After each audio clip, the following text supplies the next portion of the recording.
ऐतिहासिक नगरी वडनगर में श्रावणोत्सव 2026 अंतर्गत भव्य डमरू यात्राનું આયોજન કરવામાં આવ્યું હતું। રમતગમત અને સાંસ્કૃતિક વિભાગ દ્વારા યોજાયેલી આ યાત્રા નીલકંઠ મહાદેવની હાટકેશ્વર મહાદેવ મંદિર સુધી નીકળી હતી। 108 કલાકારોના ડમરૂ નાદથી સમગ્ર વાતાવરણ શિવમય બની ગયું હતું। શ્રાવણોત્સવમાં કેબિનેટ મંત્રી પ્રદ્યુમન વાજા અને રાજ્ય મંત્રી કૌશિક વેકરિયા ઉપસ્થિત રહ્યા હતા।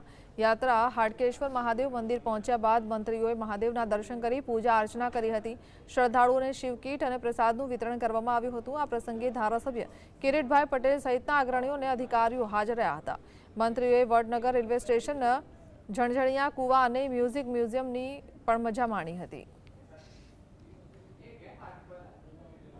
जनताए एक भक्तिभावना अनेरा आनंद अने माहोल वच्चे डमरू यात्रा आजनु आयोजन थयुं हतुं अने आवनारा दिवसोमां आ सरकार द्वारा रोजे रोज बधा ज मंत्रीओ आ श्रावण मासना पवित्र मास दरमियान डमरू यात्राનું આયોજન થાય અને બધા જ મંત્રીમંડળના સાથી મિત્રો આ ડમरू યાત્રામાં ભાગ લેશે।